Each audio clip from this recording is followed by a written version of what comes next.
नमस्कार, ANB news देख रहे हैं आप। मैं हूं आपके साथ पल्लवी राजपूत और हमारे खास कार्यक्रम अपनों उत्तराखंड में आप सभी का स्वागत है। और चलिए अब शुरुआत कर लेते हैं खबरों की। 21वां राज्य स्थापना दिवस समारोह को लेकर मुख्यमंत्री पुष्कर सिंह धामी जहां आज अपने हल्द्वानी दौरे पर सबसे पहले शहीद स्मारक पर पहुंचे, वहां जाकर उन्होंने राज्य आंदोलनकारी और शहीदों को श्रद्धांजलि दी। उसके बाद मुख्यमंत्री धामी ने हल्द्वानी के मिनी स्टेडियम में उत्तराखंड महोत्सव में शिरकत की। मुख्यमंत्री पुष्कर सिंह धामी ने कहा कि राज्य निर्माण में देश के शहीदों, राज्य आंदोलनकारियों, स्वतंत्रता संग्राम सेनानियों की उत्तराखंड राज्य निर्माण के लिए एक अनुभूति रही थी और वह उन्हें नमन करते हैं।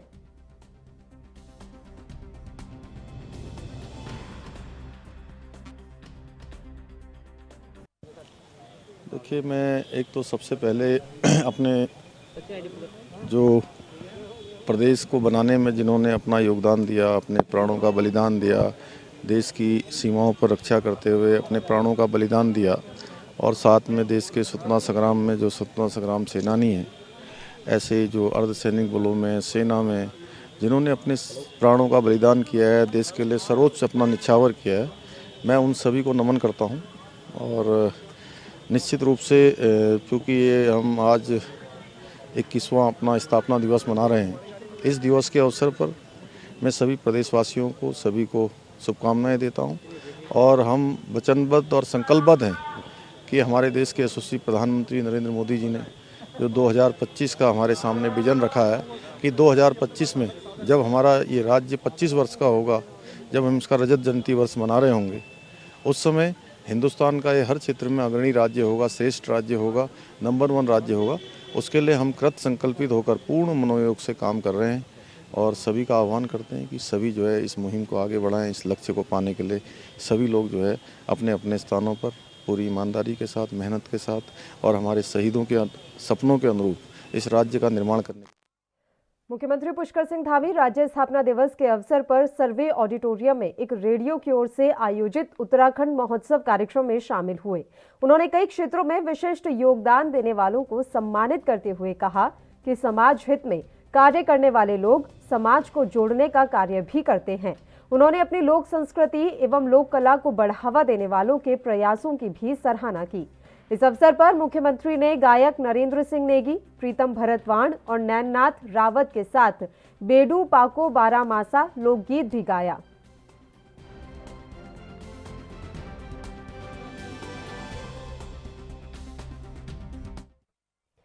21वां राज्य स्थापना दिवस समारोह को लेकर मुख्यमंत्री पुष्कर सिंह धामी आज अपने हल्द्वानी दौरे पर सबसे पहले शहीद स्मारक पर पहुंचे और राज्य आंदोलनकारियों और शहीदों को श्रद्धांजलि दी।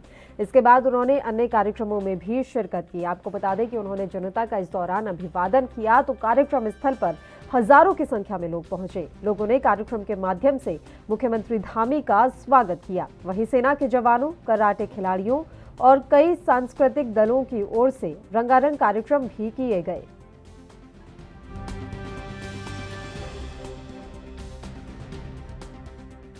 देखिए, मैं एक तो सबसे पहले अपने जो प्रदेश को बनाने में जिन्होंने अपना योगदान दिया, अपने प्राणों का बलिदान दिया, देश की सीमाओं पर रक्षा करते हुए अपने प्राणों का बलिदान दिया, और साथ में देश के स्वतंत्रता संग्राम में जो स्वतंत्रता संग्राम सेनानी हैं, ऐसे जो अर्धसैनिक बलों में, सेना में जिन्होंने अपने प्राणों का बलिदान किया है, देश के लिए सर्वोच्च अपना निछावर किया है, मैं उन सभी को नमन करता हूं। और निश्चित रूप से क्योंकि ये हम आज 21वां अपना स्थापना दिवस मना रहे हैं, इस दिवस के अवसर पर मैं सभी प्रदेशवासियों को, सभी को शुभकामनाएं देता हूं। और हम वचनबद्ध और संकल्पबद्ध हैं कि हमारे देश के यशस्वी प्रधानमंत्री नरेंद्र मोदी जी ने जो 2025 का हमारे सामने विजन रखा है कि 2025 में जब हमारा ये राज्य 25 वर्ष का होगा, जब हम इसका रजत जयंती वर्ष मना रहे होंगे, उस समय हिंदुस्तान का ये हर क्षेत्र में अग्रणी राज्य होगा, श्रेष्ठ राज्य होगा, नंबर 1 राज्य होगा। उसके लिए हम कृत संकल्पित होकर पूर्ण मनोयोग से काम कर रहे हैं और सभी का आह्वान करते हैं कि सभी जो है इस मुहिम को आगे बढ़ाएं। इस लक्ष्य को पाने के लिए सभी लोग। उत्तराखंड बीजेपी प्रदेश कार्यालय में महासंपर्क अभियान शुरू हो चुका है। इस दौरान प्रदेश अध्यक्ष मदन कौशिक सहित बीजेपी के कार्यकर्ता मौजूद रहे। मदन कौशिक ने घर घर भाजपा, हर घर भाजपा का नारा दिया। आगामी विधानसभा चुनाव को लेकर ये महासंपर्क अभियान किया जा रहा है। इस दौरान बीजेपी के कार्यकर्ता बूथ स्तर तक जाकर जनता तक भाजपा सरकार की नीतियां पहुंचाएंगे।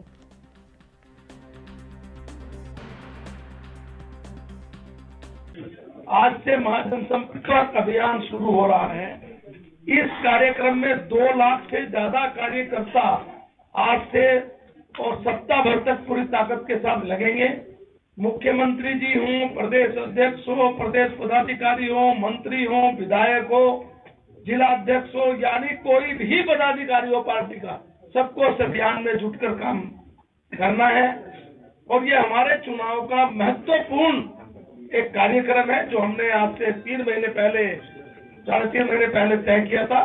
सामग्री इत्यादि बनने में थोड़ा जो समय लगा, इसलिए हमने इसको अभियान को हम ले रहे हैं। और आपदा के कारण इस कार्यक्रम को हमें करना था। आदरणीय जब अमित शाह जी आए थे उस दिन इसकी लॉन्चिंग होनी थी, लेकिन उस दिन आपदा के कारण हमने नहीं की। एक पूरी किट, ये किट है हमारी, जिस किट को हम देने वाले हैं। इस किट में एक एक चीज अभी दिखाऊंगा, पहले किट दिखा रहा हूँ। ये किट है हमारी, हर बूथ पर ये किट जाएगी हमारी। इस किट में हमारे झंडे हैं भारतीय जनता पार्टी के, स्टिकर है मेरा घर भाजपा का घर, स्टिकर हम देंगे। गले में डालने के लिए पटका है, ये इस प्रकार का स्टिकर है, पटका है, झंडे हैं। और सबसे बड़ी बात है कि हमारी इसमें उपलब्धियों से भरा हुआ जो हमने 5 साल में सारे हमारी राज्य सरकार की, राज्य के अंदर डबल इंजन की जो उपलब्धियां, वो भी हम लोग हर घर पहुंचाएंगे। इस अभियान में, इसका महाअभियान हमने इसलिए नाम रखा है कि इसमें आज से सारे कार्यकर्ता पूरा जुटेंगे। तो आज जिस अभियान को हम लॉन्च कर रहे हैं, जिस अभियान की हम शुरुआत कर रहे हैं, ये महाजनसंपर्क अभियान है। इस अभियान में हम लोग राज्य के अंदर, हमारा प्रयास होगा कि जो हमारे जितने परिवार हैं उन परिवारों तक हमारा कार्यकर्ता जाए। जितने बूथ है 11,235, उन बूथों तक हमारा कार्यकर्ता जाए। यानी इस कार्यक्रम के निमित्त हमारे लाखों कार्यकर्ता इस अभियान में जुटने वाले हैं, 2 लाख से भी ज्यादा। यह अभियान हमारा फिलहाल सप्ताह भर चलेगा। आवश्यकता पड़ेगी तो तब इस अभियान को कैसे हम आगे बढ़ाएं, इस पर भी चर्चा करेंगे। लेकिन वर्तमान में हमारा विधायक हो, हमारा मंडल का अध्यक्ष हो, जिला अध्यक्ष हो, प्रदेश पदाधिकारी हो, चुने हुए जनप्रतिनिधि हो, मुख्यमंत्री हो, प्रदेश के अध्यक्ष हो या मंत्रीगण हो, कोई भी होगा, सबको इस महाअभियान।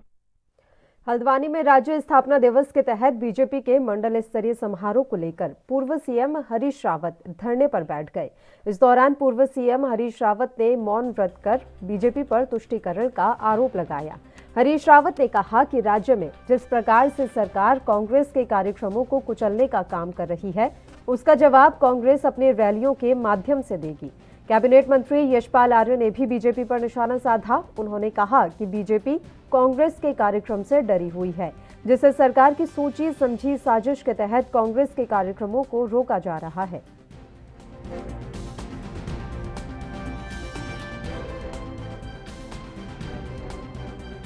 आईबी इंटेलिजेंस ने उनको सूचना दी होगी, मुख्यमंत्री को सूचना दी होगी कि जहां आपका कार्यक्रम लगाया जा रहा है वहां पहले से कांग्रेस की रैली प्रस्तावित है। तो इसका अर्थ है मुख्यमंत्री के इशारे पर जानबूझ करके भाजपा की सरकार ने हमारी रैली को गड़बड़ में डालने के लिए ये सारा षड्यंत्र किया है, और हम कल उसका माकूल जवाब देंगे। और आज ये कांग्रेस जनों की जो है, कांग्रेस जनों ने लोकतंत्र बचाने के लिए ये आज उपवास रखा है। इसके लिए आज स्टेडियम में माननीय मुख्यमंत्री जी का कार्यक्रम यहाँ पर तय हुआ है। हमने प्रशासन से भी अनुरोध किया कि आज की तारीख में हमारी एक बड़ी रैली हम यहाँ करने जा रहे हैं, उसमें इस जो स्टेडियम हल्द्वानी का स्थल है उसको कहीं और जगह वह कर सकते हैं। सरकार है, सरकार तो कुछ भी कर सकती है। हमको रात्रि परसों प्रशासन के द्वारा कहा जाता है कि जो आपको पार्किंग स्थल हमने अलॉट किया था वहाँ पर मुख्यमंत्री जी का कार्यक्रम प्रस्तावित हो गया है और आपके कार्यक्रम के लिए अब हमारे को पार्किंग स्थल उपलब्ध कराना संभव नहीं। तो कहीं ना कहीं सबसे बड़ा विषय ये आता है कि जब पहले से एक कार्यक्रम निर्धारित था और प्रशासन की जानकारी में भी था और पूर्व में भी जो कार्यक्रम होते आए हैं, कभी हमने नहीं देखा कि स्टेडियम में कोई सरकारी कार्यक्रमों का इस प्रकार से आयोजन हुआ है। अधिकांशतः जो भी सरकारी कार्यक्रम होते हैं वो हमने देखा MB डिग्री कॉलेज के पीछे ही अक्सर होते आए हैं, लेकिन जानबूझकर रैली को रोकने के लिए, रैली को फेल करने के प्रयास करने की कोशिश। कोटद्वार में आम आदमी पार्टी की तिरंगा यात्रा में जुटी भीड़ ने राजनीतिक दलों की नींद उड़ा दी है। आपको बता दें कि कोटद्वार में आम आदमी पार्टी के नेता कर्नल अजय कोठियाल के स्वागत में लोगों की भीड़ उमड़ पड़ी, जिससे कर्नल अजय कोठियाल काफी खुश नजर आए। इस दौरान कोठियाल ने कहा कि इस तिरंगा यात्रा के जरिए जनता के बीच हम जा रहे हैं और जब हम सत्ता में आएंगे तो हम हर उस मुद्दे पर काम करेंगे जिसके बारे में हमने जनता से वादा किया है।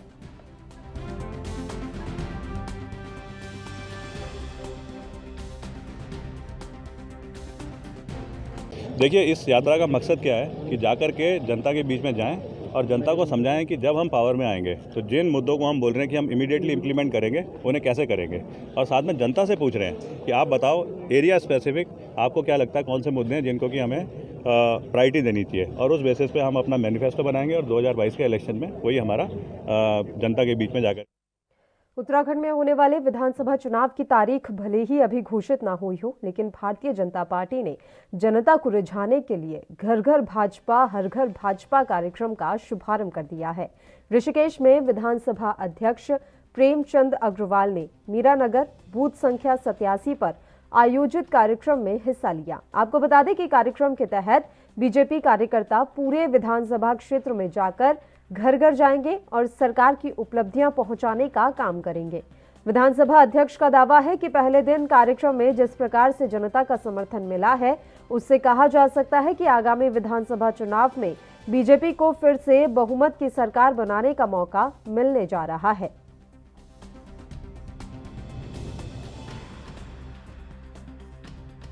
देखिए, जिस प्रकार से पार्टी ने निर्णय लिया कि हर घर भाजपा घर घर भाजपा, उस अभियान की आज हमने यहाँ अपने विधानसभा क्षेत्र में मीरानगर के इस बूथ पे शुरुआत की है। अब आप देख सकते हैं सैकड़ों की तादाद में एक बूथ के अंदर है हमारे कार्यकर्ता, चाहे वो महिला हों, पुरुष हों या अन्य हमारे तमाम लोग आज उपस्थित हैं।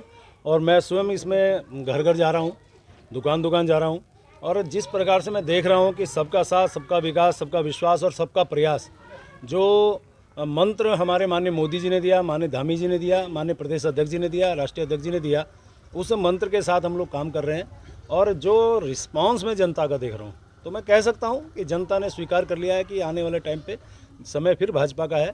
और चूँकि जिस प्रकार से माननीय मोदी जी ने, अभी आपको पता है कि 5 नवंबर को केदारनाथ में कहा था कि ये जो दशक होगा ये 100% हमारे उत्तराखंड का होगा और उत्तराखंड में भी भारतीय जनता पार्टी का होगा। इसलिए सभी को मैं बहुत बधाई दे रहा हूँ। चूँकि आज छठ पूजा भी है, छठ पूजा के इस पावन अवसर पर हमने कार्यक्रम शुरू किया है, उसकी भी सबको बहुत बधाई दे रहा हूँ। ये पूरे हर बूथ पे चलना है और इसमें आज से तो ये हमने प्रारंभ किया है, मैंने एक बूथ से प्रारंभ किया है। ये पूरे विधानसभा क्षेत्र में पूरे प्रदेश स्तर पे चलना है और चल रहा है सभी जगह, क्योंकि मुझे जो पार्टी का निर्देश था कि मुझे इस बूथ पे रहना है, तो मैं इस बूथ से मैंने प्रारंभ किया है। और अभी आगामी बहुत सारी हमारी जो हैं योजनाएं हैं, जो हमारी बहुत से कार्यक्रम हैं, वो लगातार चलने हैं। क्योंकि आप सब जानते हैं कि मेरे यहाँ का लगातार 3 बार जनता का आशीर्वाद मुझे मिला है और एक एक व्यक्ति आज भारतीय जनता पार्टी के काम के प्रति, इस क्षेत्र में काम के प्रति और माननीय नरेंद्र मोदी जी के आशीर्वाद के प्रति बहुत आशावान भी है और उनका आशीर्वाद चाहता भी है। और वही आशीर्वाद मैं जनता से चाहता हूँ। मुझे लगता है आने वाले टाइम पे ये कार्यक्रम। बुलेटिन में खबरों का सिलसिला लगातार जारी रहेगा। यहाँ रुकते हैं एक छोटे से ब्रेक के लिए, आप बने रहिए हमारे साथ।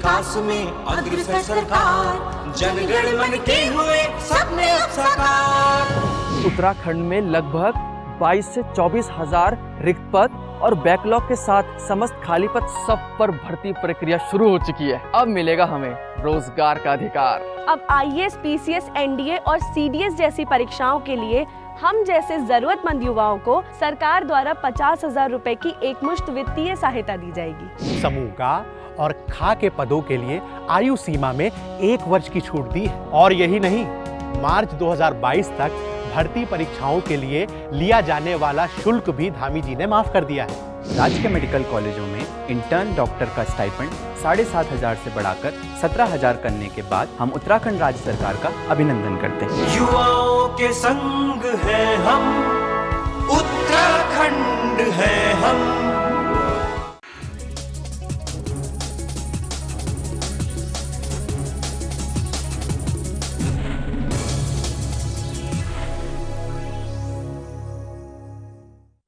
ब्रेक के बाद एक बार फिर से आप सभी का स्वागत है। बढ़ते हैं कुछ और खबरों की ओर। दिनेशपुर में धूमधाम और हर्षोल्लास के साथ पूर्वांचल समाज के द्वारा छठ पूजा का आयोजन किया गया। इस दौरान कैबिनेट मंत्री अरविंद पांडे ने नगर पंचायत के द्वारा छठ घाट पर बनाए जा रहे टीन शेड निर्माण कार्य का शिलान्यास किया। उन्होंने कहा कि बड़ी ही भक्ति और श्रद्धा के साथ पूर्वांचल समाज पूरे देश में छठ पूजा का आयोजन करता है। इस दौरान उन्होंने छठ पूजा के क्षेत्रवासियों को शुभकामनाएं भी दी।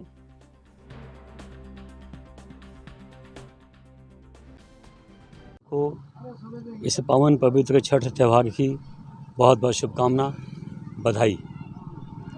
विशेष तौर पे सूर्य को अर्घ्य देना और समाज का कल्याण, परिवार की खुशहाली के लिए और प्रकृति की पूजा इसमें विशेष है। मैं पुनः आपके माध्यम से जो लोग हमारे भाई बहन इस त्यौहार को मनाते हैं, जो नहीं भी मनाते हैं, उन सबको मेरी तरफ से बहुत बहुत शुभकामना, बधाई। पूर्वांचल समाज का सबसे बड़ा त्यौहार है और ये उगता हुआ सूरज और डूबता हुआ सूरज का दोनों को अर्घ दिया जाता है। इसी से हमारा पूजा का शुभारंभ होता है।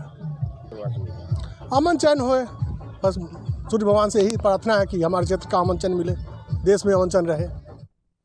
कांग्रेस ने प्रदेश भर में सरकार के खिलाफ काली पट्टी बांधकर उपवास रखा। दरअसल कांग्रेस हल्द्वानी में पूर्व कैबिनेट मंत्री यशपाल आर्य के कांग्रेस में शामिल होने के उपलक्ष्य में रैली की अनुमति नहीं मिलने पर नाराज है। पार्टी के प्रदेश अध्यक्ष गणेश गोदियाल ने सरकार को लेकर कहा कि उपवास के बाद जानबूझकर 10 नवंबर को प्रस्तावित संकल्प रैली को आयोजित करने की अनुमति नहीं दी गई और आज ही हल्द्वानी में मुख्यमंत्री का कार्यक्रम आयोजित कर दिया गया। यह लोकतंत्र में तानाशाही है। इसके साथ ही गणेश गोदियाल ने बीजेपी के घर घर बीजेपी हर घर बीजेपी अभियान पर तंज कसते हुए कहा कि आगामी विधानसभा चुनाव में जनता महंगाई और बेरोजगारी से त्रस्त है। इसके खिलाफ लोगों में आक्रोश है। उत्तराखंड की जनता जानती है कि बीजेपी का स्वागत किस तरीके से करना है।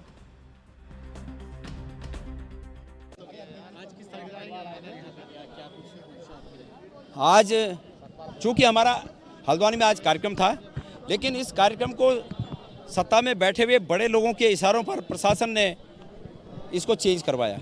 हम ये मानते हैं कि इस प्रकार जब हमारा कार्यक्रम पहले से तय था तो मुख्यमंत्री जी को वहाँ पर फिर अनावश्यक रूप से उसी क्षेत्र में वहीं पर 100 मीटर पर अपने कार्यक्रम वहीं पर करना और उसकी जिद करना ये अनुचित है।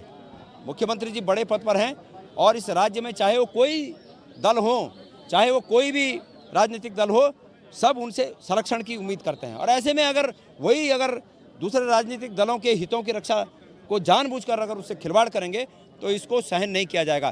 कांग्रेस का कार्यकर्ता चाहता है तो डबल ताकत से आज वहीं पर अपना कार्यक्रम करता है, लेकिन हम क्लेश में, हम टकराव में विश्वास नहीं करते हैं। हमने इस बार उनकी बात मान ली है, लेकिन हमने इस लोकतांत्रिक तरीके से राजीव जी की प्रतिमा के सामने ये काली पट्टी पहनकर 1 घंटे का मौन उपवास रखकर ये संदेश दिया है उनको कि आगे भविष्य में इस बात का ध्यान रखें।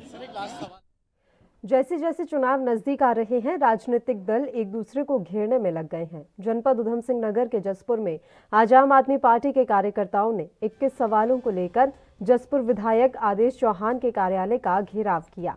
इस मौके पर आम आदमी पार्टी के सैकड़ों कार्यकर्ता मौजूद रहे। वहीं आम आदमी पार्टी जसपुर के वरिष्ठ कार्यकर्ता यूनुस चौधरी ने बताया कि बेरोजगारी अपने चरम पर है और जसपुर क्षेत्र में विकास के नाम पर, बिजली के नाम पर कोई ठोस नीति नहीं बनाई गई है।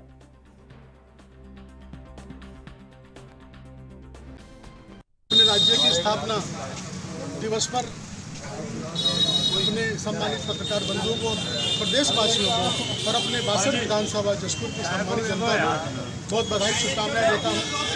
आज का हमारा आम आदमी पार्टी का कार्यक्रम ये है कि 21 साल और आम आदमी पार्टी का 21 सवाल। किसी भी क्षेत्र में उत्तराखंड के अंदर आज चाहे बेरोजगारी ले लीजिए, बेरोजगारी आज उत्तराखंड में चरम सीमा पर है। हमारे क्षेत्र में डेवलपमेंट के नाम पर आज सड़कों की क्या स्थिति है, बिजली की क्या स्थिति है, युवाओं के लिए कोई ठोस नीति नहीं है, पर्यटन क्षेत्र में कोई ठोस नीति नहीं है। तो हम आज हमारे क्षेत्र के विधायक आदेश सिंह चौहान जी हैं, तो हम उनके कार्यालय पर एकत्र हुए। आम आदमी पार्टी के सभी कार्यकर्ता यहाँ पर आए हैं और उनसे पूछते हैं कि 21 साल में क्या डेवलपमेंट है।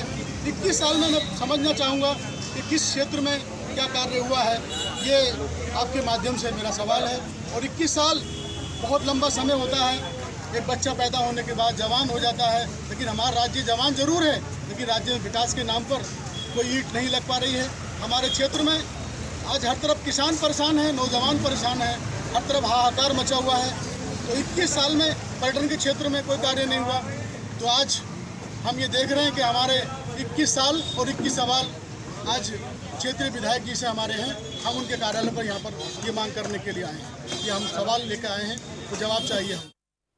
उत्तराखंड में आगामी चुनाव के लिए कांग्रेस के विधानसभा प्रभारी राज्य में विधानसभावार प्रत्याशियों की सूची टटोलने में जुट गए हैं। इसी कड़ी में देहरादून की कैंट, धर्मपुर, राजपुर विधानसभा के लिए कांग्रेस के प्रत्याशी का चयन और आकलन का काम किया जा रहा है। आपको बता दें, इंद्रराज गुर्जर पर्यवेक्षक के रूप में उम्मीदवार का चयन करने के लिए कांग्रेस मुख्यालय में पहुंचे, जहां उन्होंने अपनी उम्मीदवारी जता रहे लोगों से मुलाकात की। हालांकि पर्यवेक्षक इंद्रराज गुर्जर ने ये नाम जो है पार्टी के हाईकमान को भेजेंगे, जहां प्रत्याशी के नाम पर अंतिम मुहर लगाई जाएगी।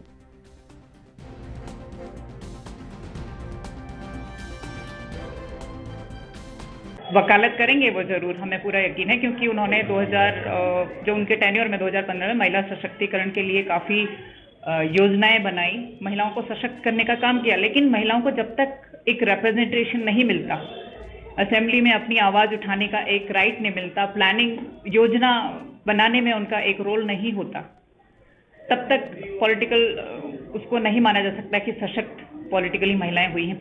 70 की 70 विधानसभाओं में पार्टी के पर्यवेक्षक के रूप में हमारे तमाम सीनियर लीडर्स आ रहे हैं। पार्टी का क्योंकि चुनाव का वक्त आ गया है और चुनाव के वक्त में जो उम्मीदवार हैं उनका आकलन, बहुत सारे लोग टिकट मांगते हैं, एक सीट पे 7-7, 8-8, 10-10 लोग टिकट मांगते हैं, तो उसका आकलन करने के लिए पार्टी का प्रोसेस है। उसके तहत आज कैंट, धर्मपुर विधानसभा के और राजपुर के हमारे जो पर्यवेक्षक हैं वो आए हुए हैं। उत्तराखंड के 70 सीटों पर विधानसभा चुनाव में समाजवादी पार्टी भी अपना दम दिखाएगी। जल्द ही समाजवादी पार्टी अपना चुनावी घोषणा पत्र जारी करेगी। यह जानकारी ऋषिकेश स्थित लोक निर्माण विभाग के गेस्ट हाउस में पहुंचे उत्तर प्रदेश के पूर्व कैबिनेट मंत्री और समाजवादी पार्टी के नेता राजेंद्र चौधरी ने प्रेस वार्ता के दौरान दी। उन्होंने बताया कि उत्तराखंड की जनता बीजेपी कांग्रेस से त्रस्त है, इसलिए जनता को तीसरे विकल्प की जरूरत है, जो समाजवादी पार्टी से बेहतर नहीं हो सकता। विकास के नाम पर समाजवादी पार्टी उत्तराखंड में चुनाव लड़ेगी।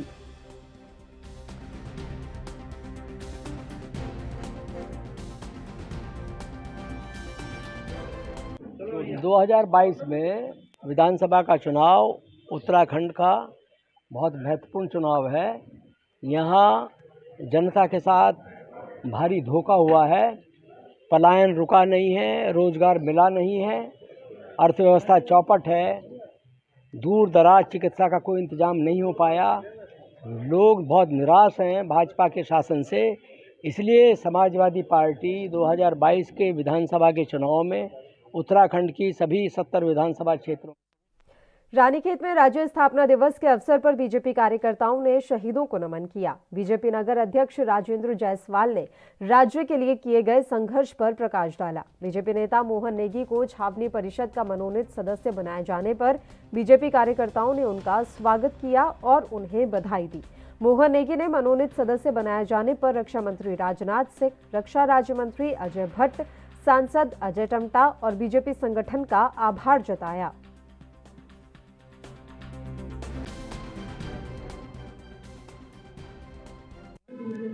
सदस्य बनाए जाने पर भारत सरकार के अपने रक्षा मंत्री जी, रक्षा राज्य मंत्री अपने अजय भट्ट जी, अजय टम्टा जी और अपने यहाँ नगर की जो छावनी परिषद की इकाई है उसका धन्यवाद ज्ञापित करना चाहता हूँ। अपने भारतीय जनता पार्टी के सहयोगियों का आभार ज्ञापित करना चाहता हूँ।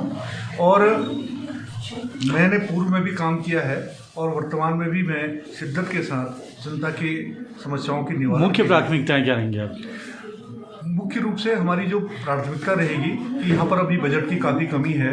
हम बजट के अभाव में यहाँ पर जो विकास कार्य हैं उनको नहीं कर पा रहे हैं, तो इसके लिए हमारा प्रयास होगा कि हम अपने बजट को बढ़वाएं और राज्य सरकार के द्वारा और केंद्र सरकार के द्वारा अधिक से अधिक बजट रानी खेत में आए, जिससे कि सड़कों का निर्माण हो, नालों का निर्माण हो और जो हमारी बात है उनका कार्य हो सके, बिजली स्ट्रीट लाइटों का काम ठीक से।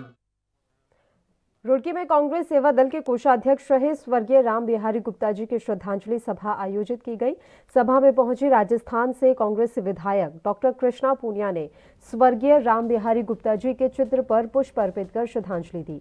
साथ ही आगामी 2022 विधानसभा चुनाव के दृष्टिगत कांग्रेसी कार्यकर्ताओं और पदाधिकारियों को संबोधित भी किया। कांग्रेसी विधायक डॉक्टर कृष्णा पूनिया ने कहा कि बीजेपी के राज में महंगाई बढ़ी है, आमजन का जीना मुहाल हो गया है, महिलाएं सुरक्षित नहीं हैं और जगह जगह से अलग तरह की घटनाएं सामने आती हैं।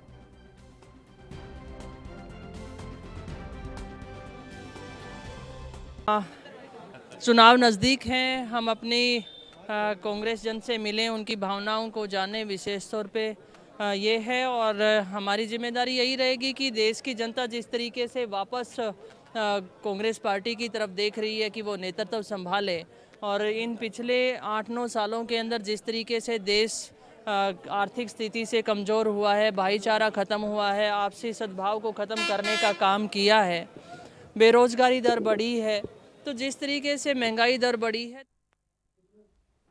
इसी के साथ इस बुलेटिन में फिलहाल के लिए इतना ही। मुझे दीजिए इजाजत। देश और प्रदेश की तमाम ताज़ा खबरों के लिए आप बने रहिए हमारे साथ। नमस्कार।